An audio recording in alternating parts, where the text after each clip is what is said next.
Find contact duplicates.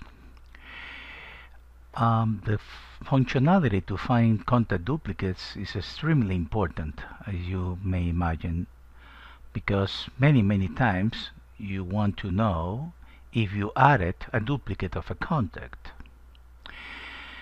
Checking for the name is not useful at all, because you can have many clients, friends, providers, etc. that are John Smith, for example, which in fact is very probable. What is unique is the only things that you have in the system always that are unique are the phone numbers, the emails, and the website. Those things are unique to a particular record. So if I check for a duplicate, find duplicates for this particular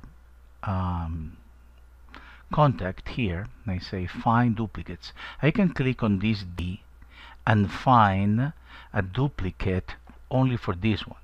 I can have much more functionality if I click find duplicates, because as you can see, I can do the current, which would be the same one equivalent to clicking on the D that I showed before, or you can do selected versus all, selected versus selected, and several things, selected versus selected on the URL only, or on the email only, etc. So yeah, that is, you should explore all these and all these options, which might prove very important and useful in certain cases. But the most useful option is find duplicates of current contact automatically, just one click.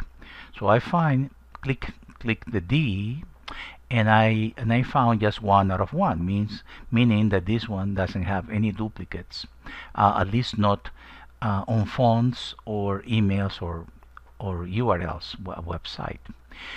So let's say that I'm going to duplicate this record, right? And we know that we can do that by clicking the duplicate contact here.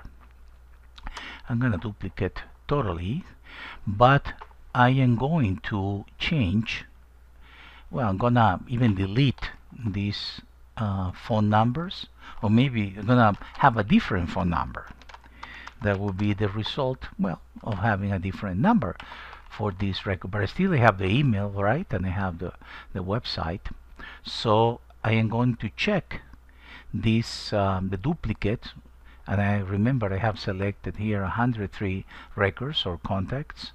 So I'm going to click the D again. And as you can see, it found, in this case, actually 3 records. And you know why? Because when I put that phone number, I had another record with that phone number that I used for testing. So let's see those. I can go to the list to see it, or I can remember and go one by one here. In this case, the navigation bar could be appropriate. You see, so I have this one, Harrison Ford, that I had even that number as a secondary number here, essentially hidden. So it's finding this record and kind of linking to the 3, not linking but selecting actually. And this one is because of the email. So the 305 was the reason why this second record was selected, and the email and website was the reason why the last record was selected. So now it's possible to compare those records as appropriate and actually merge those 2 records, but we're gonna leave that for another video.